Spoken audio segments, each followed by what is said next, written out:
딴 데로 도망갔다. 집수육이 막 나오더라고요. 제보입니다. 네. 설마 대통령이 도망까지 갔을까? 혹시 해외 망명 생각하는 거 아닐까? 밀항을 하는 거 아닙니까? 비상계엄 자체가 우리 상상의 범위를 넘어섰던 거기 때문에 네. 지금부터 윤석열 대통령의 처신도 우리 상상을 벗어날 가능성이 있는 겁니다. 네. 좀 절대 방심하시면 안 됩니다. 알겠습니다. 네, 정치 막점 맞고 시작하겠습니다. 안녕하세요. 저는 한겨레 송채경화 기자고요. 오늘도 성환용 한겨레 정치부 선임 기자 나오셨습니다. 안녕하세요. 네, 안녕하세요. 반갑습니다. 네, 반갑습니다.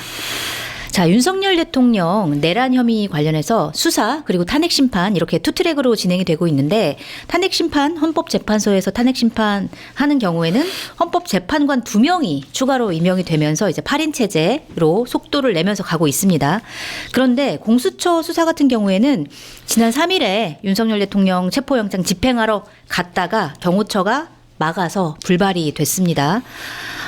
이 경호처가 그러니까 법원이 정당하게 발부한 체포영장을 경호처가 가로막는 것이 과연 올바르냐 이런 거에 대해서 굉장히 논란이 커지고 있는데 이 박종준 대통령 경호처장이 지난 5일에 이렇게 얘기를 했습니다. 대통령 경호 포기는 직무유기다. 대통령 안전에 신명을 바치겠다. 이렇게 얘기를 했는데 이 경호처장이 공개적으로 이런 의견을 밝히는 것도 굉장히 좀 이례적이다. 이런 생각이 좀 들기도 했는데 그러니까 대통령에 따라서 경호처의 소속 뭐 지위 이런 게 굉장히 과거부터도 여러 차례 바뀌기도 했어요. 성환용 선임 기자께서 보시기에 이번에 윤석열 대통령 경호 범위 어디까지인지 그리고 이렇게 막는 게 과연 옳은 건지 정당성 이거 어떻게 보시는지 궁금하고 그다음에 민주당에서는 지금 민주당 그다음에 조국혁신당 이런 야당에서는 대통령 경호법을 바꿔야 된다. 개정안을 여러 개 발의를 준비 중인데 실제로 법이 바뀌어야 된다면 어떤 부분이 바뀌어야 된다고 보시는지 의견 부탁드립니다. 네, 사실은 경호처 얘기만 해도 뭐 한 2박 3일 정도 할 수 있습니다. 그렇군요. 대한민국 역사하고 아주 밀접한 관련이 있어요. 네. 아무튼 창피해 죽겠어요. 외신에서 아니 판사가 발부한 영장을 왜 집행을 못하는 거냐? 네. 그냥 그렇게 봅니다. 외신에서. 모든 외신들이 다 굉장히 깜짝 놀라서 보도를 하더라고요. 예, 되게 신기하다. 네. 야, 너네 선진국이지 알았더니 아닌가 봐. 뭐 이런. 얼굴이 뜨끈뜨끈해 죽겠어요. 네. 아무튼 이 박종준 경호처장 얘기부터 좀 해야 될 것 같습니다. 이분은 이제 경찰 출신인데요. 네. 이명박 정부 때 경찰청 차장까지 이렇게 높이 올라갔죠. 그다음에 그 2012년 19대 총선에 출마했다가 떨어졌어요. 그러니까 그때 정치인으로 변신을 시도를 한 겁니다. 네. 근데 그 사람을 박근혜 대통령이 경호실 차장으로 데려다 줬습니다. 경호실이 이제 과거에는 군 출신이었다가 이제 경찰 출신이 지금은 좀 많은 편이죠. 그래서 그 밑에 직원들은 되게 그 처음부터 경호실 또는 경호처에 공채로 입사한 사람들인데 네. 이제 처장이나 차장들은 이렇게 군이나 경찰 출신들을 임명하는 경우가 많습니다. 네. 그래서 경호실 차장을 했고요. 그러고 이제 끝나는 줄 알았는데 윤석열 대통령이 그 김영현 경호처장을 국방부 장관으로 보내면서 네. 그 후임으로 이제 이 박종준 차장을 불러서 경호처장을 시킨 거죠. 그런데 이분이 또 그 와중에 2016년 20대 총선에 출마했었습니다. 네. 세종에 출마했다가 또 떨어졌어요. 아, 공천을 받아서 출마를 예, 2번 떨어진 겁니다. 아, 그렇군요. 그래서 이분이 경찰 출신이지만 정치인이라고 보시면 돼요. 그래서 이제 윤석열 대통령 경호도 좀 정무적인 판단으로 이렇게 하는 것 같아요. 네.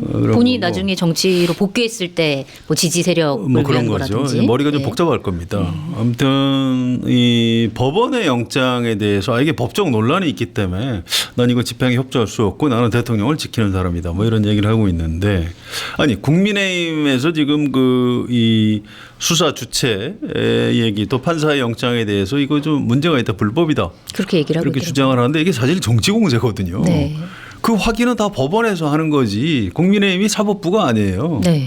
그런데 국민의힘의 정치 공세를 근거로 이건 논란이 있으니까 내가 집행을 막는 게 옳다 이렇게 주장을 하는데 이게 무슨 뭐 그 상당한 그 저 배짱 제가 볼 땐. 네. 왜냐하면 이분 이거 전부 다 법적 책임져야 됩니다. 네. 전 이분 그 감옥 가는 거 피하기 어렵다고 봐요. 이 책임을 상당히 많이 져야 될 겁니다. 그런데 본인은 처장이니까 또 정치인이니까 뭐 그럴 수 있다고 치고 아니 죄 없는 부하들은 그러게 말입니다.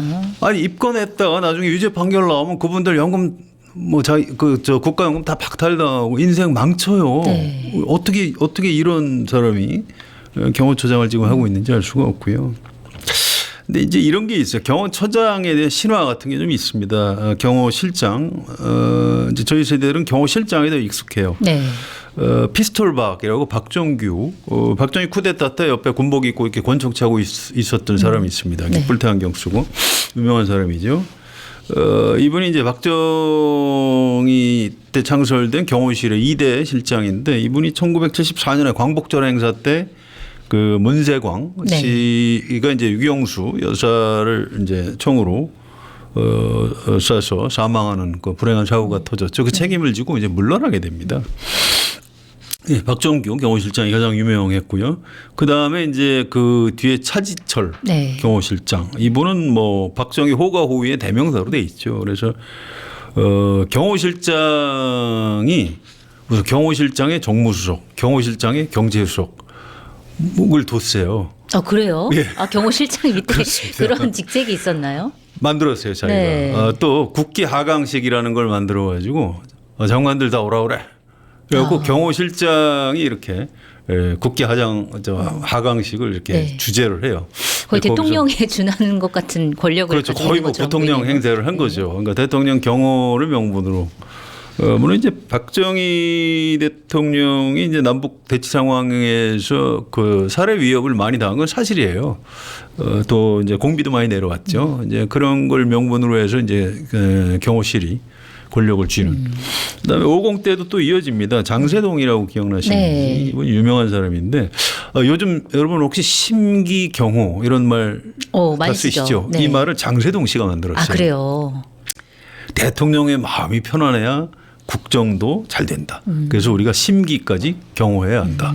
이게 장세동 경호실장의 어록입니다. 아 그렇군요. 심기 경호란 말을 우리가 다 이제 쓰고 있지만 참 네. 이 장세동 씨가 만든 말이고 저는 이분은 신조어인 줄 알았습니다. 그때 이제 만들었으니까 그때 신조어죠. 네. 그래서 이분이 나중에 또 안기부장도 하고 아주 전두환의 아주 그 신복이죠. 그런데 이제 박정준이라는 사람은 그 시대도 다르고 또 어떤 거 독재자 쿠데타 출신 대통령 경호실장이 아니지 않습니까? 네. 그렇다면 이제 직업 공무원으로서의 윤리 이런 걸 갖춰야 되는데 신분의 착각을 일으키는 것 같아요. 자기가 무슨 그 뭐 옛날 차지철이나 뭐 장세동 이런 사람인 건지 아니 그러면 차지철처럼 급한 순간에 대통령하고 같이 뭐 가시겠다는 건지 전 도대체 이게 네. 납득을 할 수가 없고요. 신명을 바치겠다. 자기 목숨까지 바친다고 얘기를 했잖아요. 말로만 저는 뭐 곧 떨어져 나올 걸로 보고요. 그렇게 이게 보시는군요. 그냥 아무나 되는 게 아닙니다. 네. 이게 이제 그 경호처 자체가 좀 위험해졌어요. 이게 변화가 있을 것 같습니다. 사실은 미국 대통령 경호를 하는 조직이 옛날에는 재무부에 있었습니다. 네. 특이하죠. 네. 그 재무부에서 이제 위조 지폐를 수사하던 조직이 있고요. 거기서 대통령 경호를 맡아서 했었습니다. 그렇게 오랫동안 하다가 9.11 테러 때 대통령 경호 업무가 그때 신설된 국토안보부로 넘어갑니다. 그래서 지금 미국 대통령 경호는 국토안보부 산하 네. 조직에서 하죠. 우리도 이게 현재 그 경호실 경호처라는 그 어떤 그 존재 자체가 네. 박정희 전두환 쿠데타하고 관련이 있습니다. 그래서 네. 이제 좀 위상을 바꿀 때가 됐고요. 과거에 이승만 윤보선 대통령 때는 이제 경찰 안에 대통령 경호하는 조직이 있었거든요. 네.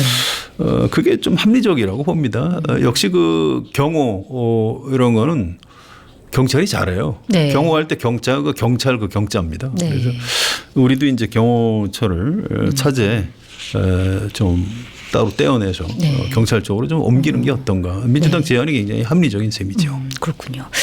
알겠습니다. 자, 어쨌든 지금은 뭐 법 개정이 안 된 상태이기 때문에 뭐 경호처가 뭐 맡겠다 이런 의지는 계속 되는 것 같아요. 몸으로 맡기는 할 겁니다. 그래서 네. 지금 우리 이게 녹화 방송이라 우리 방송 나갈 때쯤엔 혹시 이미 그럴 수도 있겠네요. 충돌을 오늘 하고 있는 것 아닌가 이런 네. 걱정은 좀 오늘 되는데요. 국민의힘 의원들이 본회의장에 참석하는 시간에 공수처나 아니면 경찰이 들어가서 집행을 할지 뭐 이 일단- 여부도 좀 지켜봐야 될 것 같긴 일단 해요. 오늘 아침까지는 별 예비 동작은 없었어요. 네. 그래서 오늘은 아닌 것 같다 이런 생각인데 모르겠습니다. 이게 그 일종의 작전 개념이기 때문에 상대에서 예상 못한 시각에 들어가야 네. 되거든요. 그래서 이게 좀 창피하긴 한데 아무튼 또 바라보는 관점에서는 이게 어떤 모양새로 좀 깔끔하게 해외 외신들이 보기에도 좀 우리가 덜 부끄럽게 좀 그렇게 집행이 됐으면 좋겠다. 네. 근데 지금 윤석열 대통령이 그 안에서 어디 딴 데로 도망갔다 뭐 이런 그런 보도들이 그런 추측이 막 나오더라고요. 제보입니다. 네. 그런 제보들을 민주당 쪽에 의원들한테 하고 있는데 그래서 민주당 의원들이 이제 이런 제보가 들어온다 하는데 설마 대통령이 도망까지 갔을까? 그렇게까지 했으면 정말 이제 얼굴을 못 들고 다니는 거죠, 대한민국 국민으로서. 이제 확실히 구속 사유가 되는 거죠. 도주 우려가 있는 거죠. 혹시 해외 망명 생각하는 거 아닐까?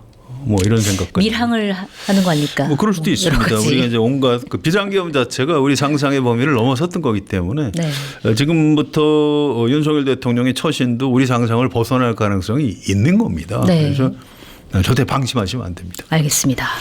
자, 일단 공수처와 경찰이 체포영장 집행을 두고 약간의 갈등이 있었어요. 공수처가 지난 6일에 경찰에 윤석열 대통령의 체포영장 집행을 일임하겠다 이렇게 얘기를 했더니 경찰이 이건 법적으로 좀 문제가 있을 수 있다 이러면서 거부를 하고 결국은 없던 일이 되면서 경찰과 그다음에 공수처가 서로 협조해가지고 하자. 그래서 원래대로 돌아갔습니다.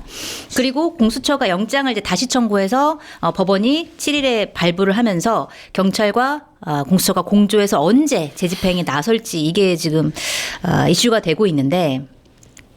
이게 여러 가지 지금 뭐 철조망도 치고 막 여러 가지 방어벽을 치고 있어서 이거 어떻게 관저에서 특공대 뭐 경찰 특공대를 투입해야 되는 거냐 헬기로 진입해야 되는 거냐 여러 가지 이제 방안이 거론이 되는데 경호처에서는 우리는 무조건 맞겠다 이렇게 한 상황이기 때문에 물리적인 충돌이 불가피하다 이런 예상도 나와요. 그런데 성한영 선임 기자께서 보시기에 물리적인 충돌을 감안하고 라서라도 윤석열 대통령 체포영장은 집행해야 된다 이렇게 보시는 건지 궁금하고 또 뭐 국민의힘 일각에서 나오는 대안인 것 같은데 제3의 장소에서 조사를 할 수도 있지 않겠나 뭐 이런 의견이 나오기도 하는데 요거는 좀 어떻게 보시는지 궁금합니다. 네, 일단 집행해야 돼요. 이걸 안 하면 우리나라가 나라도 아닌 겁니다. 네. 무슨 판사가 발부한 체포영장 집행이 안 되는 게 그게 무슨 법치국가입니까? 그 말도 안 되는 거고요. 그래서 우리 국격이 걸려 있습니다. 해외 언론이 쳐다보고 있고요. 이거 집행 안 되면 우리나라 신인도가 떨어집니다. 네. 우리 국익에 손실이 나는 거예요. 이거 반드시 집행을 해야 되고요. 네. 제3의 장소에서 조사한다. 이건 뭐 길게 말씀드릴 건 아니고 공수처가 관리하는 제3의 장소라면 모르겠어요. 근데 그게 아니고 윤석열 대통령이 원하는 장소. 지난번에 그 김건희 여사가 네. 조사받듯이 그런 데서 조사를 받는다. 이건 절대로 안 되는 거죠. 네. 무슨 친위 쿠데타를 해서 뭐 내란 혐의로 지금 체포 직전에 있는 사람이 무슨 조사 장소를 선택한다. 이 뭐 범죄를 저지른 그 피의자가 나는 여기서 조사받을래요. 뭐 이런 게 이 가당키는 한 얘기입니까? 그러게요. 상식적이진 않죠. 네, 전혀 비상식적이고 일고의 가치도 없다. 이렇게 보시면 됩니다. 네, 체포영장은 집행을 해야 된다 이렇게 말씀해 주셨고 지금 뭐 아까도 말씀드렸다시피 공수처 그다음에 검찰 경찰 이렇게 뭐 어디서 윤석열 대통령을 수사해야 되는 거냐 갑론을박이 계속되고 있는데 일단 뭐 공수처와 검찰은 내란죄에 대해서 직접 수사 권한이 없다라고 하는 게 이제 윤석열 대통령 쪽의 주장이고 그래서 경찰이 그러면은 과연 내란죄로 수사할 수 있는 주체인 경찰이 해야 되는 거냐 그다음에 뭐 특검이 만약에 실행이 되면 특검에서 해야 되냐 뭐 여러 가지 논란이 있습니다. 어디서 하는 게 가장 바람직하다고 보세요? 그래서 최종적으로는 아마 특검에서 하게 되겠죠. 근데 네. 아직 특검법이 통과가 안 됐으니까요. 좀 약간 시간이 필요한 거고요. 네. 이 사안을 가지고 자꾸 이거 뭐 나중에 법원에서 공소기이 나올 것이다 뭐 이런 얘기를 하는데 이게 이제 이 초점 흐리기예요. 이 수사 주체가 중요할까요? 아니면 내란 혐의를 규명해서 처벌하는 그 과정 네. 내지 내용 그게 중요할까요? 저는 처벌이 더 중요하죠. 후자가 더 중요하다고 네. 봅니다. 자 이렇게 보세요. 이렇게 한번 생각을 해보세요. 검찰이 대통령을 수사한다. 그러면 지금 검찰이 이른바 윤석열 사단이 여전히 주축인데 수사 결과를 내놨을 때 일반 국민이 믿을 수 있을까요? 네, 못 믿는 겁니다. 결과에 대한 신뢰도 문제가 발생할 수 네, 있다. 또 경찰이 지금 명문상은 경찰이 내란죄에 대한 수사권을 갖고 있는 것 같으니까 경찰이 하자. 경찰청장하고 2인자인 서울경찰청장이 구속돼 있어요. 네. 윤석열 대통령 지시에 따라서 움직였던 내란에 가담했던 사람들입니다. 자, 그 경찰에서 윤석열 대통령에 대한 내란죄 수사를 해서 결과를 내놨다. 그 믿을 수 있을까요? 저는 좀 곤란. 지금 국가수사본부장도 검찰에서 네. 와라 하는데 안 가고 있거든요. 그래서 이게 어차피 검찰 경찰이 하면 논란이 생기는 겁니다. 네. 그래서 검찰, 경찰, 공수처, 국방부 이런 데서 다 모여가지고 이거 어떻게 하지? 이 큰일 났네. 그러면 대통령만 공수처에서 하고 네. 다른 내란의 그 공범들은 그럼 검찰에서 하고 또 경찰에서 할 건 또 경찰에서 하고 또 군에서 할 부분은 군에서 하고 일종의 합동수사본부 같은 게 만들어진 거죠. 네. 거기서 뭐 약간 물론 혼란은 있어요. 지금 이게 공수처라든가 또 검경 수사권 조정 이 후유증 때문에 여기저기 좀 구멍이 뚫려 있는 건 사실입니다. 그런데 그럼에도 불구하고 그러면 이거는 경찰이 수사하지 않으면 다 무효다? 무슨 그런 궤변이 어디 있습니까? 어차피 검찰에서 기소를 하고요. 또는 특검이 도입되면 특검에서 기소를 하겠죠. 네. 또 최종적인 판결은 누가 하죠? 법원이 하는 겁니다. 네. 그러니까 법원에서 내란죄 피의자를 어떻게 처벌하느냐 이게 최종적으로 중요한 거지. 이거 처음에 수사를 어디서 이거 잘못하면 나중에 다 이거 무죄 나온다 이런 그 말도 안 되는 네. 그런 협박을 하고 있는 거니까 그런 꼼수에 넘어가시면 안 되는 거고요. 네. 이 윤석열 대통령이 이제 발버둥을 치는 거예요. 뭐 어떻게든 좀 수사를 늦추고 좀 이렇게 나중에 처벌도 좀 가볍게 받아보려고 하고 있는데 결국 실패할 겁니다. 네. 법이라는 것도 결국 최종적으로 상식에 기반하는 거고요. 친위 쿠데타를 일으켰던 대통령을 내란죄로 처벌을 안 하면 누구를 처벌을 합니까? 네. 그렇죠? 이건 그냥 굵직하게 이렇게 보시면 뭐 너무 걱정하지 않으셔도 괜찮을 것 같습니다. 네, 알겠습니다. 자, 이번에는 국민의힘 얘기를 좀 해보려고 하는데요. 일단 12.3 내란 사태 직후에는 국민의힘에서 굉장히 수세적인 상황이었죠. 그런데 지금 보니까 굉장히 공세적으로 뭔가 움직이고 있는 것 같아요. 보면은 이제 체포영장 집행 2차 시도를 지난 6일에 할 것이다 이렇게 예상이 나왔었는데 그날 아침에 새벽에 국민의힘 의원 44명이 새벽부터 윤석열 대통령 관저 입구를 막고 우리가 체포영장 집행을 저지하겠다 이렇게 나섰습니다. 자, 그리고 사실은 1차 체포영장 집행하러 갔을 때도 뭐 윤상현 의원 정도 뭐 아주 극소수만 갔었는데 이렇게까지 많은 인원수가 관저로 몰려든 이유 좀 궁금하고요. 그다음에 또 일부 의원들은 뭐 관저만 간 게 아니라 헌법재판소 가서 항의, 경찰 가서 항의 뭐 여러 가지 항의를 하고 있는데 이렇게 국민의힘에서 좀 적극적으로 나서는 분위기 어떻게 보세요? 그 혹시 영상 사진을 보셨는지 모르겠는데 네. 그분들 얼굴 표정이 어떻던가요? 아주 44명. 네, 당당하게 뭔가 네. 막 신나서 지금 하는 것 같습니까? 아니면 그래 보이진 않았습니다. 그렇습니다. 네. 사람이 자기 속마음을 얼굴에서 감출 수는 없는 거예요. 이분들이 가서 하는 이유가 있어요. 네. 그 극성 지지층들이 야 이 배신자야 윤석열 대통령 보호 안 하고 당신 뭐 하고 있어? 이런 식으로 엄청난 문자 폭탄과 네. 전화를 하고 있다고 합니다. 그렇군요. 이제 이 사람들이 견딜 수가 없는 거예요. 그래서 이제 가긴 가는데 가면서도 내가 지금 가도 되나? 이게 걱정이 많은 거. 나 이거 다음 총선에 떨어지면 어떡하지? 그 얼굴 표정에 나타나 있지 않습니까? 네. 그런 겁니다. 거기서 뭐 김기현, 나경원 이런 분들은 이제 그 뭐 나름 내가 그 대선 주자급 당 대표급이니까 내가 소신을 갖고 내가 하겠다 이렇게 뭐 의도적으로 자신감을 비추고 있는데 그 옆에 있는 의원들 표정을 가만히 보세요. 아주 그 난감한 네. 뭔가 좀 이게 날도 추운데 지금 내가 여기서 뭐 하고 있는 거지? 이게 그대로 보이는 겁니다. 네. 그래서 이게 그분들이 저는 좀 약간 측은하다는 생각도 그래요? 좀 들어요. 네. 그래서 아니 지금 조선일보조차 조선일보 얘기를 조금만 해드릴게요. 오늘 아침에 조선일보가 일면에다가 아니 한남동 앞에 지금 친윤 반윤이 몰려들고 있다. 네. 반윤? 반윤이 누구지? 민주노총을 반윤이라고 하더라고요. 아하. 아니 이 사람들은 이 세상이 지금 윤석열 중심으로 돌아가나? 네. 뭐 좀 정신없는 신문이네. 이제 이렇게 생각을 했는데 네. 쭉 뒤쪽에 사설을 가서 보니까 이 국민의힘 의원들 이틀 전에 40명 몰려간 이 사람들 비판했더라고요. 아니 중도층을 보고 정치를 해야지 그렇게 극성 지지층만 보고 정치를 하면 어떡하냐라고 야단을 치고 있어요. 네. 한남동 관저 앞에 갔는데 가장 보수적인 조선일보 사설로부터 야단을 맞고 있는 겁니다. 이분들은 아주 지금 난감하다는 생각을 아마 속으로 할 것 같고요. 좀 두고 보시죠. 앞으로 수도권에서 국민의힘 국회의원 되기 진짜 어려울 겁니다. 네. 안 그래도 몇 명 없는데 더 안 그래도 어려워집니다. 없는데 네. 이제 낙타가 바늘길을 통과하는 것만큼 네. 성경 표현을 빌자면 더 어렵지 않을까. 또 지방선거는 얼마 안 남았죠. 네. 단체장 될까요? 그러게요. 지방의원 지방 상황에서는 좀 쉽지 않아 될까요? 보여요. 네. 이 지금 국민의힘이 이 윤석열 대통령하고의 이제 이 거리두기 이를 좀 어떻게 해야 되는지 이 의원들도 굉장히 고민이 많은 것 같고요. 기자들하고 이제 사석에서 만나면 그런 얘기들을 좀 털어놓고 있습니다. 고민을 우리가 털어놓고 있나요? 예, 이게 우리가 꼭 좋아서 이러는 거는 아니다. 우리도 우리가 이상하다는 것을 알고 있다. 알기는 안다. 뭐 네. 이런 얘기를 하고 있으니까 조금만 더 지켜보죠. 아니까 좀 다행이긴 하네요. 다행이긴 하죠. 네. 예.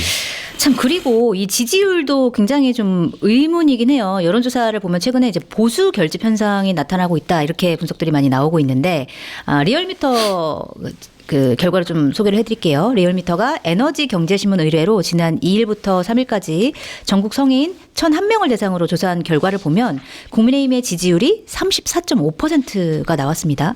이게 계엄 선포 직전에 지난해 11월 4주차 지지율이 32.3%였는데 이거를 넘어선 거예요. 자, 계엄 사태 직후인 지난달 2주차, 12월 2주차 지지율이 25.7%까지 떨어졌었는데 최근에 3주 연속으로 계속 상승세를 이어가다가 계엄 전보다 더 많이 올라갔다는 얘기인데 자세한 내용은 중앙선거 여론조사 심의위원회 홈페이지 참고하시고요. 자, 이런 탄핵 국면에서 보수가 다시 이렇게 결집하는 배경 뭐라고 봐야 되나요? 좀 예상됐던 현상이에요. 그래요? 예, 이거 굉장히 쉬운 얘기입니다. 사실은 정치에서 일방적인 건 없어요. 한쪽으로 쭉 가면 반드시 그 반작용, 네. 정치에도 작용, 반작용의 법칙이 작동을 하고요. 그래서 한쪽으로 쏠리면 반드시 그 역풍이 좀 봅니다. 또 이제 뭐 그걸 이제 반동이라고 표현할 수도 있고요. 그렇게 해서 이제 파동을 일으키는 거죠. 이렇게 쭉 갔다가 좀 왔다가 갔다 왔다 이렇게 하면서 이제 일정한 선을 유지하게 되는 거예요. 네. 그런데 최종적으로 어떻게 될까요? 그래서 우리 민심이 자, 비상계엄은 정당했다. 내란 아니다. 이게 우리 한국 사회의 다수 의견이 될까요? 송채경 기자 어떻게 보세요? 그렇진 않겠죠. 그렇지는 않은 네. 겁니다. 그래서 지금 일시적인 그 반작용이다 이렇게 해석하시면 되고요. 또 하나는 이제 정치 양극화 때문에 이재명 대표에 대한 이제 일종의 공포감 같은 게 있습니다. 극우 성향뿐만 아니고 보수 성향 또 국민의힘 지지자뿐만 아니고 이제 중도층에도 약간 이재명 대표를 싫어하는 사람들이 있어요. 이제 네. 거기서 야 이거 윤석열하고 국민의힘이 너무 망가지면 이재명 대통령 되는 거 아니야? 이제 이런 걱정을 하는 거죠. 네. 그래서 일시적으로 나타나는 현상이고요. 하여튼 이재명 대통령 되는 꼴은 도저히 못 보겠다. 뭐 이런 사람들이 좀 있습니다. 그 전에 박근혜 대통령 탄핵 때 박근혜 대통령이 국정농단으로 무너졌는데도 네. 박근혜가 뭘 잘못했어 이렇게 버티는 사람들이 10%포인트 가까이 네. 존재를 했었습니다. 그런데 지금은 그 비율이 더 늘어났다고 보시면 돼요. 네, 한 20-30%는 되는 것 그렇습니다. 같아요. 그게 이제 네. 정치 양극화 때문에 나타나는 현상이고요. 그럼에도 불구하고 이제 그 비율이 과반을 넘어선다. 그러면 우리 대한민국은 희망이 없는 거죠. 네. 그런 일은 벌어지지 않을 거고요. 다만 제가 꼭 한 가지 드리고 싶은 말씀은 그렇게 생각하는 분들도 대한민국 국민이에요. 너무 그렇게 뭐 그런 민심. 이거 이재명 대통령 되면 안 돼. 윤석열 대통령이 비상계엄을 불가피하게 할 수도 있었던 것 아니야?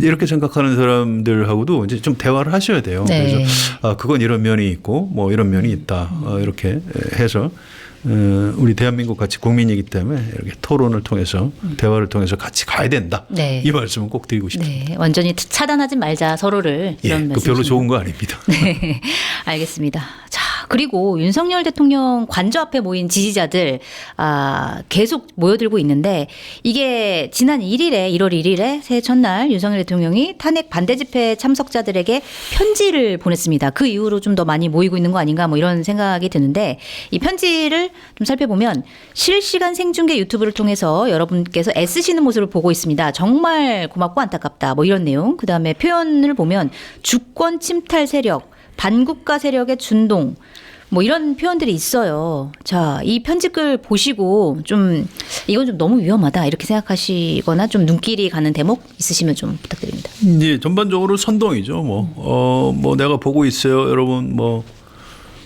좀 열심히 싸워주세요.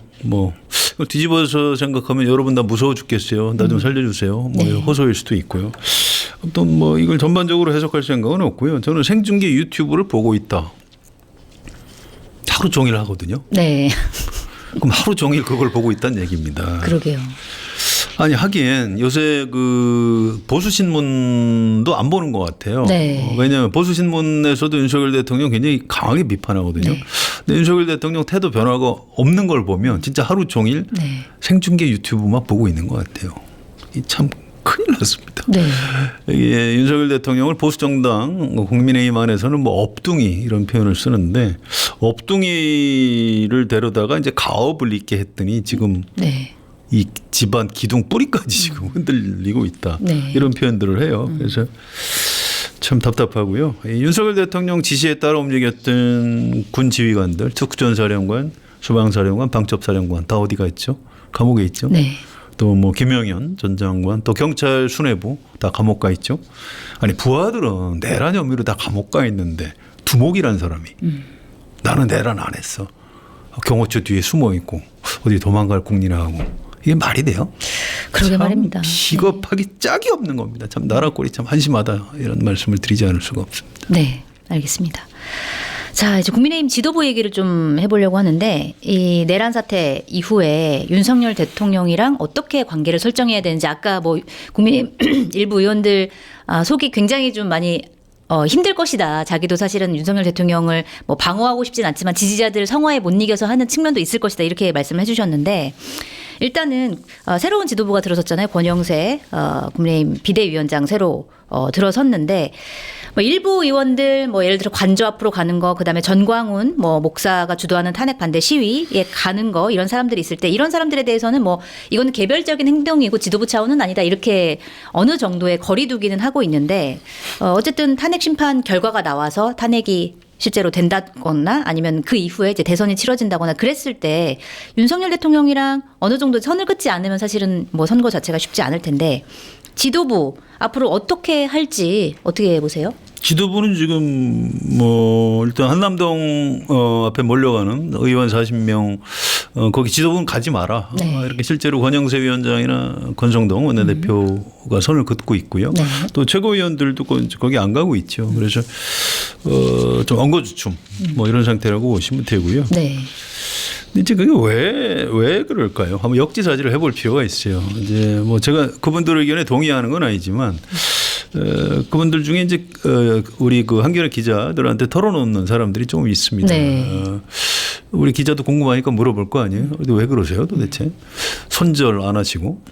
그쪽 답변이 이제 이런 거예요. 이별에도 예의가 필요하다. 네. 무슨 의미인가요?